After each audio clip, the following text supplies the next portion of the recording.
Hello guys, welcome to Edu Ankur and मैं हूं आपका दोस्त अश्विनी कुमार। और जैसा कि अभी रिसेंटली उत्पाद सिपाही एग्जाम हुआ है, जिसमें कि नागपुरी का पेपर का एनालिसिस एडू अंकुरन के माध्यम से किया जाए, इसकी प्रतीक्षा आप लोग कर रहे हैं। ठीक है, तो देखिए आप लोगों को पार्ट वन अभी नागपुरी पेपर जो कल आप लोग दिए, उसका पार्ट वन का एनालिसिस आपके सामने रखा जा रहा है। और जो भी जेटेट वाले हैं या कक्षा पाल जो या फिर अन्य कोई भी एग्जामिनेशन की तैयारी कर रहे हैं लोग, नागपुरी ऑप्ट किए हैं, आप लोग भी जरूर इस वीडियो को देखिए और सीखिए कि किस तरह के प्रश्न आपसे पूछे जाएंगे। ठीक है, तो चलिए वीडियो को शुरू करते हैं। पहला क्वेश्चन था आप लोगों का, मतलब मुझे जो सेट मिला कल रात में, आप लोग सेट प्रोवाइड किए, बोले कि बहुत अच्छा एग्जाम लिखे हैं सर, 95 लाए हैं, 96 सही किए हैं। ठीक है, तो चलिए आप लोग देखिए, मैच कीजिए, देखिए आप लोग का सही कितना होता है। ठीक है, तो पहला क्वेश्चन है, a simple Sadani grammar. A simple Sadani grammar कौन लिखा है? ये आपके ऑप्शन हैं। करेक्ट आंसर हो जाएगा option number C, father Peter Shanti Naurangi के द्वारा लिखा गया है अ सिंपल सदानी ग्रामर। ठीक है, इसका देखिए हम आप लोग को मतलब कि प्रूफ भी साथ में देते जा रहे हैं भाई, ताकि आप लोग मैच कीजिए और बिल्कुल कॉन्फिडेंट रहिए कि हाँ भाई इसका आंसर यही रहेगा। तो देखिए एक सिंपल सदानी, ये पांचवा नंबर देख रहे हैं, अ सिंपल सदानी ग्रामर कौन लिखे हैं? फादर पी एस नौरंगी, यानी कि फादर पीटर शांति नौरंगी 1956 में इसको लिखे थे। अंग्रेजी भाषा में लिखा गया था, लिपि रोपन था, 160 पेज था। ये क्लास हम ऑलरेडी आप लोग को प्रोवाइड किए थे। ठीक है, या फिर अभी जेटेड वाले भी जो हैं उनके लिए ये क्लास ऑलरेडी हम लोग रिकॉर्ड कर चुके हैं, शायद अभी हम लोग प्रोवाइड नहीं किए हैं, कहे कि कुछ लोग यहीं से कॉपी करके अपना अपना कोचिंग चला रहे हैं या किताब भी छाप लिए हैं एडू अंकुरन का ही नोट्स के माध्यम से। ठीक है, तो इसीलिए अभी आप लोग को थोड़ा सा हॉल्ट में रखे हैं, जेटेट वालों को बोल रहे हैं। ठीक है, घबराइएगा मत, आप लोग का फिर से हम लोग कंटिन्यू करेंगे, कोई टेंशन नहीं लेना। तो पहला क्वेश्चन हो गया फादर पीटर शांति नौरंगी। आगे है, नागपुरी कहावत के कई भाग में बांटल जाए है। कई बार से आप लोगों को ये हम टेस्ट में क्वेश्चन दिए, क्लास करवाए हैं। देखिए ये अब ये वर्ड हम नहीं बोलेंगे, ठीक है, कि क्लास करवाए हैं, टेस्ट करवाए हैं, इसीलिए नहीं बोलेंगे ना कि कुछ लोग थे जो कि बार बार बोलते थे कि ये सब तो आउट ऑफ सिलेबस क्वेश्चन आप दे रहे हैं। ठीक है, देखिए आप लोगों को क्वेश्चन आया है भाई, तो बोलने का कोई जरूरत नहीं है। चलिए आगे बढ़ते हैं। देखिए नागपुरी कहावत का जो संग्रह उपलब्ध है ना, उसको 6 भाग में बांटा गया है। क्या भाग में बांटा गया है? 6 भाग में बांटा गया है। तो देखिए जो भी आप लोग जेटेड, आप जैसे बोले ना कि जेटेड वाले भी इससे सीखिए, तो देखिए इस तरह का क्लास लेते हैं हम लोग, डिस्क्रिप्शन पहले देते हैं, उसके बाद फिर एमसीक्यू प्रोवाइड कराते हैं, उसके बाद फिर आप लोग का ऑनलाइन टेस्ट लेते हैं टॉपिक वाइज। इसीलिए हमारे बैच के जितने भी स्टूडेंट हैं, एस्पिरेंट हैं, उनका 90 प्लस मार्क्स रहता ही है, 90 प्लस 100 में वो करते ही हैं। 90, 95, 96 ऐसे करके लोग कल आए हैं और बतला रहे हैं हमको कि सर आपके द्वारा क्लास लिए थे, डायरेक्ट क्वेश्चन लिया गया था, और कहीं कहीं कहीं पर तो ऑप्शन में भी लोहरदगा है, तो आप ही क्वेश्चन सेट करते हैं क्या, ऐसे करके भी लोग पूछ रहे हैं। तो नहीं, वो सब बिल्कुल गलत बात है। हम लोग कोई क्वेश्चन सेट नहीं करते हैं, और हम लोग सिर्फ और सिर्फ आप लोगों को गाइडलाइन प्रोवाइड करते हैं, उसके अलावा कुछ नहीं। ना ही हम लोग कोई सरकारी टीचर हैं, ना ही हम लोग कोई कोचिंग चलाते हैं, हम लोग बस एक गाइडलाइन आप लोग को प्रोवाइड करते हैं। ठीक है, जो भी लोग ये बोल रहे हैं कि सर क्वेश्चन आप ही सेट कर रहे हैं, तो ये बिल्कुल गलत बात है, बिल्कुल गलत बात है। ठीक है, हम लोग बस सिर्फ आप लोग को गाइडलाइन प्रोवाइड करते हैं। क्योंकि आप में से एक जन कोई थे पलामू के कि कहाँ के हैं, वो बोले कि सर पिछला 4 एग्जाम हम दिए, चारों एग्जाम में ऑप्शंस भी आपका रहता है, जो ऑप्शन आप दिए हैं वही ऑप्शन भी रहता है, क्वेश्चन भी सेम रहता है, तो क्या क्वेश्चन आप ही सेट करते हैं? नहीं, हम लोग क्वेश्चन बिल्कुल सेट नहीं करते हैं। हम लोग बस नागपुरी छुआ हैं, नागपुरी समाज के हैं, बाहर हम लोग काम कर रहे हैं, अपना माटी घर को छोड़ के बाहर रोजी रोजगार के चक्कर में बाहर चले गए हैं, तो नागपुरी भाषा के क्षेत्र के लिए कुछ काम कर रहे हैं बस। और काम में क्या है, हम लोग के हाथ में बस यही है कि तैयारी करवा सकते हैं आप लोग का, इसके अलावा कुछ नहीं। ठीक है, तो जो भी लोग नागपुरी कहावत को कई भाग में, क्वेश्चन में आ जाते हैं फिर से, नागपुरी कहावत को 6 भाग में बांटा गया है। सामाजिक कहावत, भाग्य संबंधी कहावत, खान पान, लोक विश्वास, भाषा विज्ञान और प्रकीर्णन। अब सामाजिक कहावत को भी 4 भाग में है, नारी संबंधी, जाति संबंधी, ऐतिहासिक और सामाजिक। ठीक है, तो इस तरह से देखिए क्लास आप लोग को प्रोवाइड किया गया है, और क्लास आप लोग का लिया जा रहा है। जो नए लोग हैं उन लोग को बता दे रहे हैं, और वैसे लोग जो अभी भी धक चुका रहे हैं, नए हैं, जानकारी नहीं है, तो आप लोग को हम बता दे रहे हैं। देखिए ये आपका नंबर रिफ्लेक्ट हो रहा है 9148763486।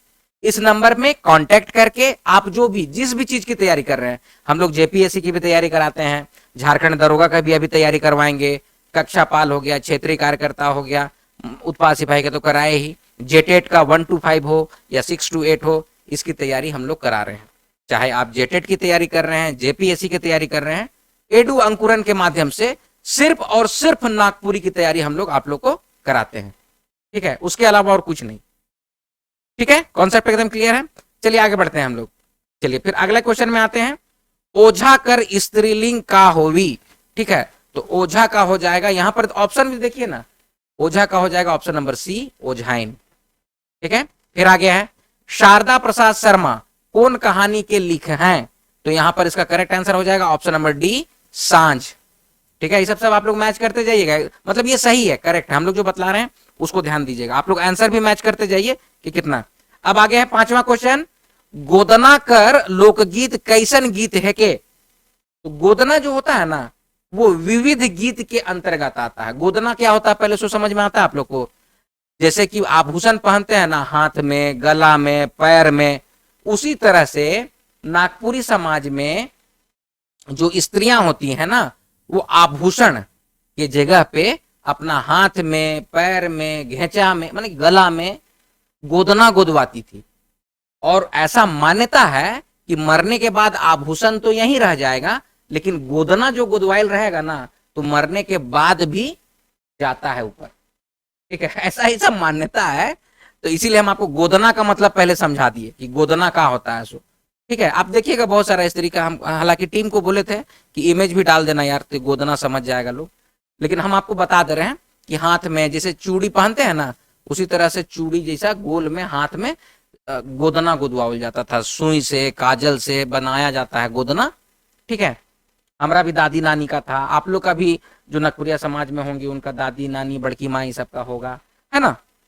तो गोदना कैसा होता है, वो विविध गीत के अंतर्गत आता है। कॉन्सेप्ट क्लियर है, आगे बढ़ते हैं। ये सब चीज तो हम बता दिए। चलिए आगे है, आदमी कर नाम कौन संज्ञा है के। तो आदमी का नाम जो है ना, वो व्यक्तिवाचक संज्ञा है। अभी हाल में आप लोग को संज्ञा का हम पब्लिक वीडियो प्रोवाइड किए थे, उसमें हम बताए थे कि आदमी कर नाम जो है, देखिए यहां पर हम कटिंग भी दे दे रहे हैं, सदनी व्याकरण से है, ये व्यक्तिवाचक संज्ञा का एग्जाम्पल है आदमी कर नाम। ठीक है, जिसमें मंगरा, ठेबले, देवमत, सुकरी, कोई नाम रखिए, मंगरा, बुधवा, जो भी नाम रखना है रखिए, है ना। तो इसमें दिशा का नाम, देश का नाम, नदी, पहाड़, किताब, घटना, दिन, ये सब का नाम जो होता है ना, वो व्यक्तिवाचक संज्ञा के अंतर्गत आता है। तो इसका correct answer option number A, व्यक्तिवाचक संज्ञा। फिर अगला है, पहिल धाव नागपुरी शोध प्रबंध कहिया छप रहे। तो इसका करेक्ट आंसर हो जाएगा ऑप्शन नंबर सी, 1970 में छपा था। ये हम आपको क्लास में भी दिए हैं और डॉक्टर भुवनेश्वर अनुज की बुक में भी लिखा हुआ है। अब दोनों को तो नहीं, लेकिन हम अपना क्लास का जो है उसको हम आपको बता दे रहे हैं कि अब तक कर नागपुरी भाषा पर जो शोध प्रबंध प्रस्तुत किए गए हैं उसका संक्षिप्त विवरण इस प्रकार से है। इस तरह से हम आप लोग को क्लास में प्रोवाइड किए हैं। अभी जेटेट वालों को ये अभी जाएगा ये वीडियो, ठीक है, इसीलिए हम लिखे हैं, आपके थंबनेल में लिखा हुआ है जेटेट वाले सीखें। तो दूसरे जगह से जो आप लोग लेके सोच रहे हैं ना कि ऑप्शन मार के सिर्फ निकल जाएंगे, तो वैसा नहीं है। क्वेश्चन देखिए कैसे घुमा फिरा के पूछता है। अब शोधकर्ता का नाम पहले जैसे डॉक्टर मोनिका जॉर्डन, जो कि बॉन यूनिवर्सिटी जर्मनी की थी, वो 1968 में की थी, लेकिन ये विदेशी थी, समझे। पहले जो भारतीय थे जो बृहद मतलब कि शोध प्रस्तुत किए, उनका नाम था डॉक्टर श्रवण कुमार गोस्वामी।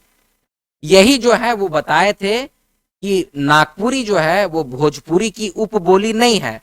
तो कौन चीज में एक शोध प्रस्तुत किए थे, उसका नाम था नागपुरी भाषा का शिष्ट साहित्य।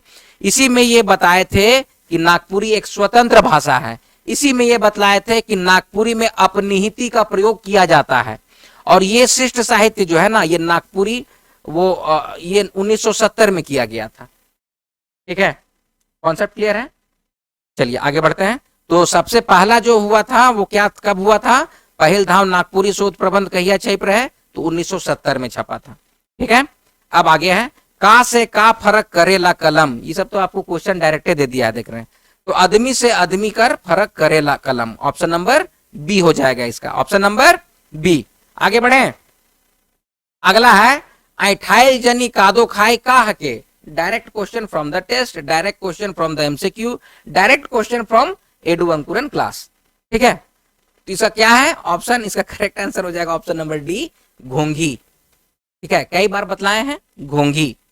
ऐठाइल जनी रहता और कादो खाता है, घोंघा को कहते हैं। अंग्रेजी में इसको स्नेल कहते हैं। क्या बोलते हैं अंग्रेजी में इसको? स्नेल कहते हैं, स्नेल।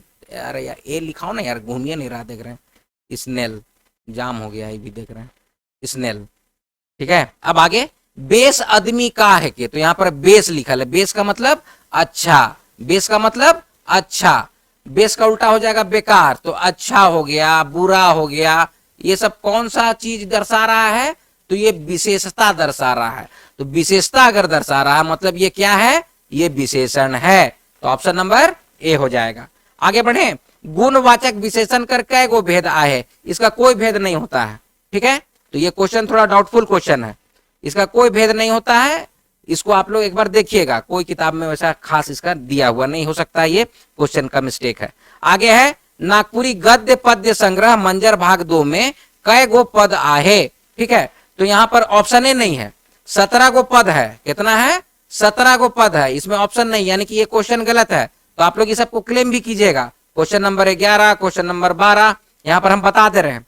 ठीक है, क्योंकि ये देखिए यहां पर हम आपके साथ मंजर भाग 2 का विषय सूची पद भाग कितना है? टोटल कितना है? 17 है। यहां पर देखिए कितना है, 1 से लेके 17 तक है। ठीक है, तो टोटल कितना होता है? 17 है। अच्छा, कुछ लोग बोल रहे थे कि 16 भी होगा, काहे क्यों नहीं होगा? ऐसा कुछ नहीं होता है भाई। ये सब इस तरह का अगर क्वेश्चन है, नंबरिंग दिया हुआ है, तो आपकी किताब में कितना लिखा हुआ है? यहाँ पे 17, तो यहाँ पर नंबर कितना होना चाहिए? 17। 17 ऑप्शन में है नखे। ठीक है, तो इसका करेक्ट आंसर हो जाएगा 17। तो ये क्वेश्चन गलत है, तो इसको आप लोग क्लेम में डालिएगा, इसमें भी तो ध्यान देना है भाई। चलिए आगे बढ़ते हैं। दूध का है कि दूध द्रव्यवाचक संज्ञा के अंतर्गत आता है। ऑप्शन नंबर ए इसका करेक्ट आंसर होगा। आगे है, मास असार आय कौन किताब कर अंश है के? तो ये असार का है, कौन किताब का है लेकिन लिखा हुआ ना। चलिए, असार कविता से लिया गया है। कौन कविता लिखल है भाई? क्या कविता लिखा हुआ है? चलिए आगे बढ़ते हैं। संख्यावाचक विशेषण कर कै गो भेद आहे? तो संख्यावाचक विशेषण का 2 भेद होता है, निश्चितवाचक संख्या विशेषण और अनिश्चितवाचक संख्या विशेषण। तो ऑप्शन नंबर ए हो जाएगा इसका करेक्ट आंसर, ऑप्शन नंबर ए हो जाएगा। फिर आगे है, जनी और पानी कर एके ढंग कैसन कहावत है के? तो जनी और पानी का एके ढंग ये नारी संबंधी कहावत के अंतर्गत आता है। अगर इसी ऑप्शन में ये रहता ना, नारी संबंधी नहीं लिखा हुआ रहता और यहां लिख देता सामाजिक कहावत। ठीक है, हम बस बता रहे हैं, क्वेश्चन बहुत अच्छा सेट किया गया है, तो इसमें आयोग को बहुत बहुत धन्यवाद। ठीक है, क्वेश्चन आप लोग बहुत अच्छा सेट किए हैं। अगर इसी में सामाजिक ऐसे करके लिखा हुआ रहता ना, तो इसका मतलब हो जाता सामाजिक के अंतर्गत आता है, क्या कि सामाजिक के अंतर्गत नारी संबंधी, जाति संबंधी ये सब आता है। तो ऑप्शन नंबर डी इसका करेक्ट आंसर होगा। देखिए, हम एक्स्ट्रा जानकारी काहे देते हैं आप लोग को, ताकि आप लोग हम लोग का एक भी अगर वीडियो देख रहे हैं ना, तो उससे सीख सकें। ठीक है, एक भी वीडियो अगर देख रहे हैं तो उससे आप लोग सीखिए, इसीलिए हम लोग इस तरह से एक्सप्लेन करते हैं। तो कुछ लोग को अगर परपरी लगता है, होता है ना परपराता कुछ लोग को कि बहुत बोलता है या फिर गलत, एक जन तो कोई कमेंट मार दिया कि गलत पढ़ा है। तो अब जो कुइया का मेढक कहा जाने कि सागर का सागर क्या है। ठीक है, तो ये सब चीज को अवॉइड कीजिएगा। जो बता रहे हैं एकदम परफेक्ट चीज बताते हैं, काफी शोध करके मेहनत करके हम लोग बताते हैं, और इवन हम लोग पैरेलली बुक भी लिख रहे हैं। तो इस बात को आप लोग ध्यान रखिएगा कि कोई ऐसा नहीं कि कोचिंग पढ़ा रहे हैं ठग रहे हैं छुआ लोग को, ऐसा नहीं। ठीक है, मांदर करतान कविता के कौन लिख हैं? ये ऑप्शन नंबर बी आपकी कविता है, कविता है मांदर की तान, गिरधारी राम गोंझू गिरिराज लिखे हैं। यहाँ पर देखिए ना, यहाँ पर है मांदर करतान, मांदर करतान है ना, कौन लिखे हैं? गिरधारी राम गोंझू गिरिराज लिखे हैं। ठीक है, चलिए आगे बढ़ते हैं। आगे, नागपुरी भाषा किताब कौन लिखे हैं? नागपुरी भाषा किताब जो है ना, वो श्रवण कुमार गोस्वामी लिखे हैं। कौन लिखे हैं? 1976 में जो प्रकाशित हुआ था, और 1976 या 70s के आसपास। तो डॉक्टर श्रवण कुमार गोस्वामी, यही नागपुरी भाषा किताब जो है ना, इनका शोधे प्रबंध पर आधारित है। इनका शोध प्रबंध जो था ना, उसी का किताब छप गया। शोध कब प्रस्तुत किए? 1970 में। उसके बाद 1976 में उनका एक तो किताबें आ गया जिसका नाम था नागपुरी भाषा। ठीक है, तो डॉक्टर श्रवण कुमार गोस्वामी का लिखा हुआ है नागपुरी भाषा। फिर आगे है लिंग कर कै गो भेद आहे। चलिए इस ये अब फिर से कंफ्यूजिंग क्वेश्चन है। इसका आंसर क्या आएगा ना, उस पर डिपेंड करेगा कि आंसर क्या मान रहा है। लिंग का देखिए दो ही भेद होता है। ऑप्शन नंबर ए हो जाएगा इसका करेक्ट आंसर। ऑप्शन नंबर ए होगा इसका करेक्ट आंसर। लेकिन आंसर की क्या आता है इस पर भी डिपेंड करेगा, चार भी दे सकता है। अब क्यों, चलिए उसको हम बता दे रहे हैं। देखिए लिंग का जो मुख्य रूप से दो ठो लिंग होता है, एक होता है पुल्लिंग और एक होता है स्त्रीलिंग। लेकिन यहां पर एक चीज और है कि गिरधारी राम गोंझू अपना व्याकरण किताब सदानी नागपुरी व्याकरण में ना जो अप्रकाशित है उसमें बोले हैं कि नागपुरी का चार गो लिंग है, स्त्रीलिंग है, पुल्लिंग है, उभयलिंग है और बेलिंग है। ठीक है, तो इसका देखिए करेक्ट आंसर तो होगा क्या, 2। 19 का लिंग का क्या भेद है, 2 भेद है। लेकिन अगर आंसर की अगर बोल दे कि 4 है तो हम लोग कुछ नहीं कर सकते हैं भाई, उस केस में कुछ नहीं कर सकते हैं। ठीक है, लेकिन स्टैंडर्ड बुक आपको सदनी व्याकरण हम लोग बोले हैं तो उसका करेक्ट आंसर हो जाएगा ऑप्शन नंबर ए, लिंग का 2 ही भेद है। चलिए आगे बढ़ रहे हैं, कॉन्सेप्ट समझा रहे हैं ना आप लोग को। चलिए आगे बढ़ रहे हैं। मर्द का स्त्रीलिंग का होवी। ठीक है, तो मर्द का क्या होता है, जनी होता है, जनी मर्द बोल जाता है। तो जनी, जनी स्त्री को बोलता है। जनी जननी से आया है। ठीक है, जनी जो होता है जननी वर्ड से आया है, जननी। ठीक है, जननी से जनी बना। ठीक है, तो जो जन्म देने वाली है, माता है, उसको जनी बोला गया है। ठीक है, तो मर्द का क्या होगा, जनी। चलिए आगे बढ़ते हैं। अब मर्द का बरद बोल रहे थे, कौन बोल रहे थे जी, मर्द मतलब बरद, बरद मतलब कि बैल नहीं। चलिए खैर कोई बात नहीं। हाँ, तो मर्द का काम है खटना, परिवार चलाना, समझ रहे हैं ना। चलिए आगे बढ़ते हैं। बोड़िया मंदिर कहाँ स्थित आहे। तो बोड़िया मंदिर कहाँ है, तो रांची में है। सब कोई जानते हैं बोड़िया कहाँ है, रांची में है। आगे बढ़ते हैं। ग्राम गीत प्रकृति के उद्गार हैं, कौन कही हैं। देखिए डायरेक्ट क्वेश्चन आता है ना भाई, इसी यही सब के लिए तो तैयारी कराया जाता है। ठीक है, आप लोग को बताए हैं पंडित राम नरेश त्रिपाठी बोले हैं ग्राम गीत प्रकृति के उद्गार हैं। एडु अंकुरन में आप लोग को आराम से पढ़ाया गया था। ग्रामीण शब्द का विरोध कर लोकगीत को उपयुक्त स्वीकार किया, ये शुरू मैंने हम सब लेखक मतलब कि कौन क्या बोला है ना, वो सब आप लोग को प्रोवाइड किए हैं। उसको अगर आप लोग देखे होंगे बढ़िया से ना तो एक क्वेश्चन नहीं छूटा होगा किसी का। ठीक है, तो ग्राम गीत प्रकृति के उद्गार हैं। टेस्ट में भी कई बार ये सब रिपीट करते थे हम, और इसीलिए रिपीटेड क्वेश्चन आप लोग को टेस्ट में कुछ कुछ रहता था इस तरह का कि भाई अगर तुम लोग नहीं भी पढ़े हो ना तो टेस्ट में इसको रट लो, डायरेक्ट क्वेश्चन आएगा। कई बार बोलते थे ना आप लोग को डायरेक्ट क्वेश्चन आएगा, देखिए आया ऑप्शन नंबर सी, पंडित राम नरेश त्रिपाठी। आगे, कौन सबर सर्वनाम नी लागे। तो यहाँ प्रिंटिंग मिस्टेक है, सबर नहीं होगा शबद होगा, यहाँ पर र की जगह पे द होगा। ठीक है, कौन शबद सर्वनाम नी लागे, तो सर्वनाम नहीं है। कौन सा नहीं है, तो लोहरदगा जो लिखा हुआ है ना वो सर्वनाम नहीं है, ये संज्ञा के अंतर्गत आ जाएगा। ठीक है, मोर हो गया, तोर हो गया, राउर हो गया, ये सब सर्वनाम है। लेकिन यहाँ क्या पूछ रहा है, सर्वनाम नी लागे मतलब सर्वनाम नहीं है। तो कौन सा सर्वनाम नहीं है, तो लोहरदगा नहीं है। लोहरदगा क्या है, लोहरदगा जिला है जो कि संज्ञा के अंतर्गत आएगा, है ना, जिला का नाम संज्ञा के अंतर्गत। आगे है, बंधुआ मजदूर नाटक में खैनी कौन रगदत रहे। आपको जो बताए थे इसका करेक्ट आंसर हो जाएगा ऑप्शन नंबर बी, विजय बाबू खैनी रगड़ रहे थे। आप लोग को पढ़ाए हैं क्लास, देखिए बंधुआ मजदूर एक ए टू जेड यहाँ पर जस्ट के टेस्ट है। आपसे पूछ देता कि बंधुआ मजदूर का है के, नाटक है के, कहानी है के, कविता है के, संस्मरण है के, ऐसे भी क्वेश्चन पूछ देता। तो वैसा क्वेश्चन तो नहीं आया, लेकिन हम यहाँ पर समझा दिए थे कि भैया देखो ये नाटक है, इसका रचनाकार कौन है, तिनकोड़ी साहू है। और पहला दृश्य में क्या है कि विजय बाबू गांव कर महाजन ढाबा कर कुर्सी में बैठल हैं और खैनी रगदत हैं। क्या बोल रहे हैं, खैनी रगदत हैं। कौन रगड़ रहा है, विजय बाबू। कौन है, विजय बाबू। तो बंधुआ मजदूर नाटक में खैनी कौन रगड़ रहा है, Vijay Babu. Option number B. आगे बढ़े। 1961 कर जनगणना में नागपुरी कर कतई संख्या रहे। देखिए अब ये जो है ना दो तीन किताब में अलग अलग दिया है, लेकिन आप लोग को हम बोले हैं स्टैंडर्ड बुक जो है आपको भुवनेश्वर अनुज की जो बुक है उसको फॉलो करना है, जिसमें कि आप लोग को दिया गया है 1961 कर जनगणना कर अनुसार 27,63,841 नागपुरी की संख्या है। हम इसका कटआउट भी आपके सामने रख दे रहे हैं।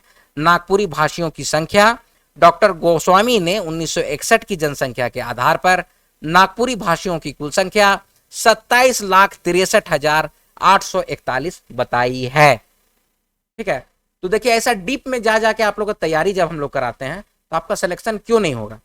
ठीक है, आगे बढ़ रहे हैं।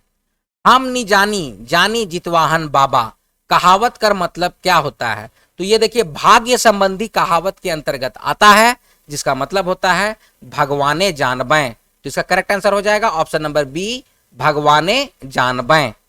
ठीक है, ए और बी दोनों नहीं होगा, ये नहीं होगा, सी ऑप्शन गलत है। इसका करेक्ट आंसर हो जाएगा ऑप्शन नंबर बी, भगवाने जानबैं। फिर आगे है जोग मांगे गेली जोगनिया घरे, कैसन गीत है के? तो देखिए जोग मांगे गेली जोगनिया घरे, ऐसे करके एक तो होता है, मतलब कि पानी काटने के समय का गीत है।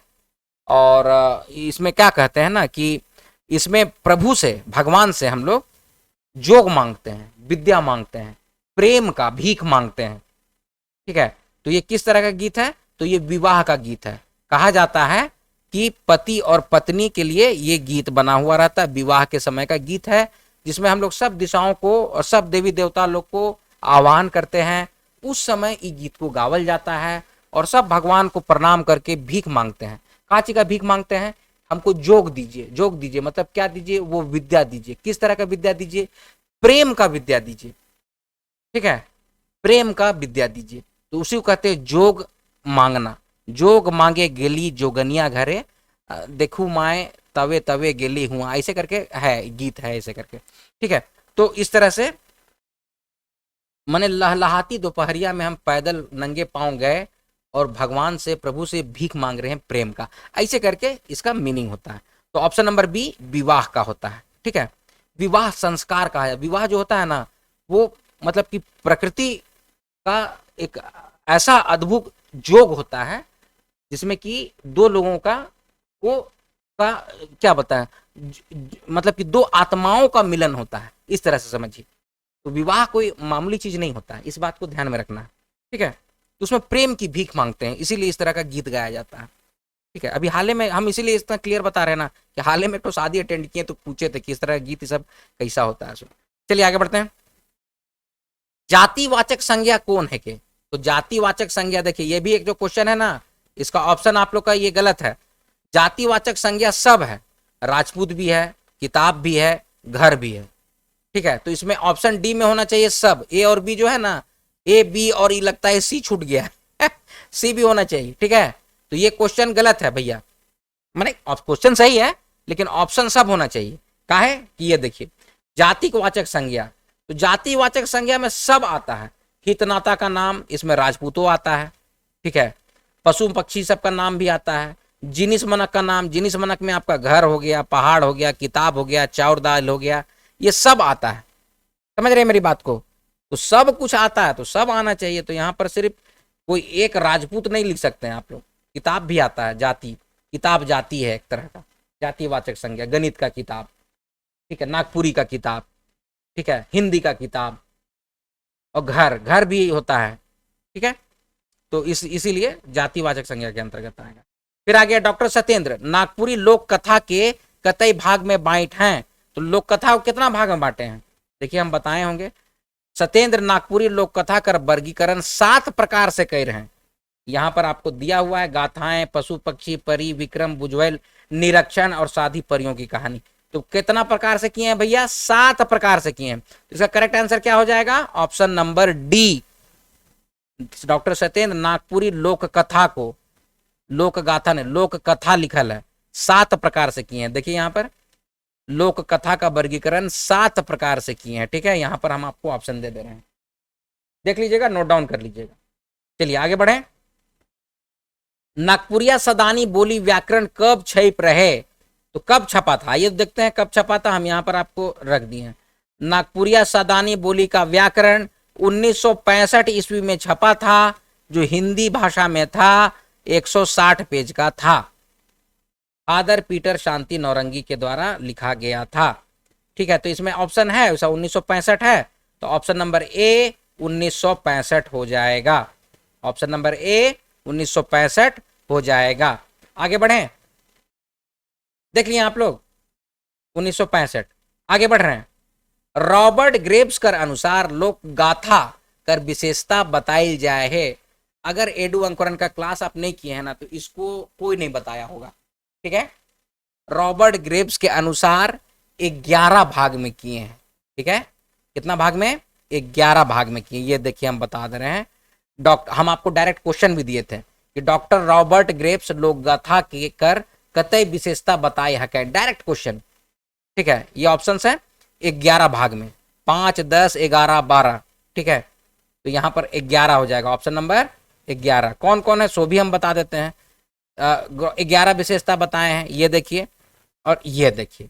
अज्ञात रचनाकार, प्राणिकता कमी, संगीत का साहचर्य, स्थानीयता की गंध, मौखिक परंपरा, अलंकृत शैली का अभाव, रचनाकार के व्यक्तित्व, दीर्घ कथा नायक, टेक पदों की पुनरावृत्ति, इतिहास की संदिग्धता और लोक छंद और तुक की लापरवाही। तो रॉबर्ट ग्रेव्स जो है ना, लोक गाथा को 11 विशेषता बताए हैं लोक गाथा। ठीक है, तो ये देख लीजिएगा आप लोग, ये क्वेश्चन किए होंगे। आगे है, असुर पहली संतान कर रूप में का कर इच्छा रखा है ना।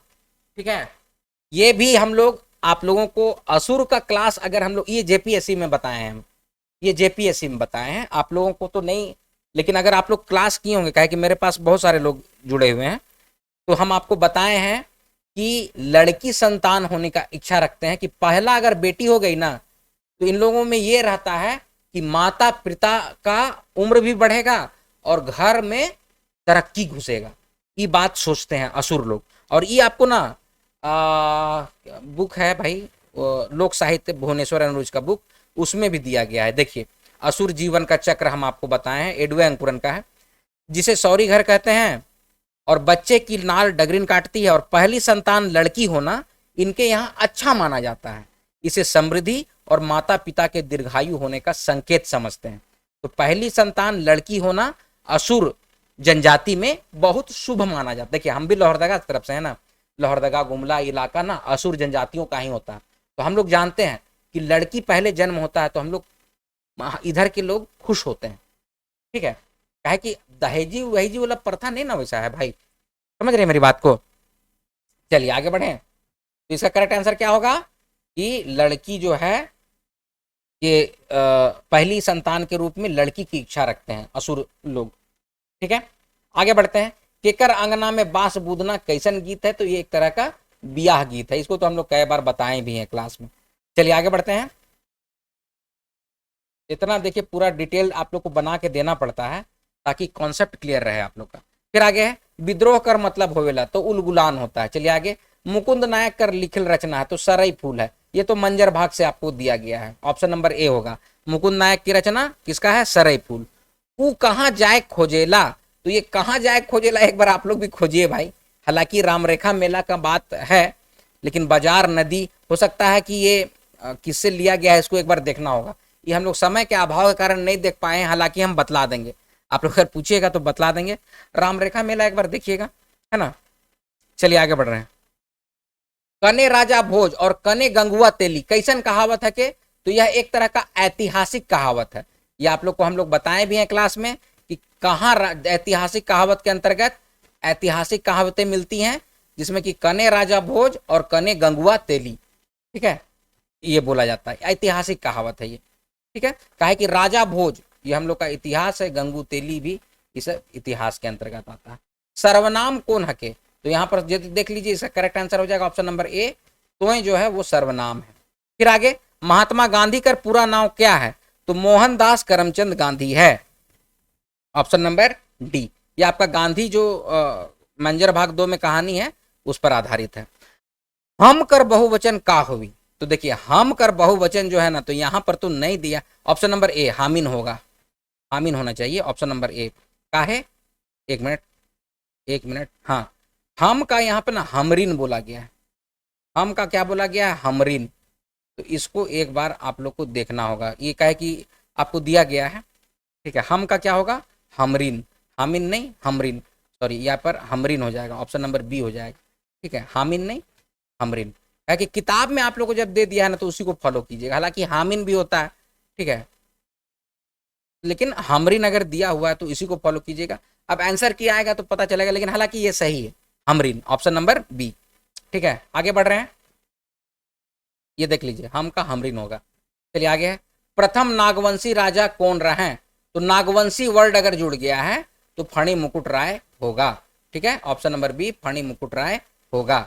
उदासी कैसन गीत है, उदासी जो है ना वो एक तरह का समय प्रधान गीत है, मन है उदास, पावस और उदासी, ये सब जो है ना समय प्रधान गीत है। फिर आगे है, नागपुरी भाषा किताब कब छप रहे, तो नागपुरी भाषा किताब ना 1976 ईस्वी में छपा था, ठीक है। नागपुरी भाषा किताब कब छपा था, 1976 में छपा था। इसका कुछ हम दिए हैं क्या, नहीं दिए, चलिए आगे बढ़ते हैं। नागपुरी भाषी क्षेत्र में कतई समुदाय रहे ना, अब कितना समुदाय रहते हैं, इसको हमारे हिसाब से तो 2 ही समुदाय होना चाहिए, करेक्ट आंसर होना चाहिए ऑप्शन नंबर सी, आदिवासी समुदाय और सदान समुदाय, ठीक है। समुदाय उसको बोलते हैं ना, कोई जाति नहीं पूछ रहा है, समुदाय पूछ रहा है, तो होना तो चाहिए 2 ही। तो इसको आप लोग एक बार देखिएगा, इसका आंसर की भी आने दीजिए तो बताएंगे, हालांकि ऑप्शन नंबर सी होना चाहिए इसका करेक्ट आंसर। हम देखिए, अगर नहीं है कंफर्म तो हम आपको बोल दे रहे हैं कि होना चाहिए, और उसका हम वजह भी बता रहे हैं कि समुदाय 2 ही हुए, आदिवासी समुदाय और गैर आदिवासी समुदाय, ठीक है।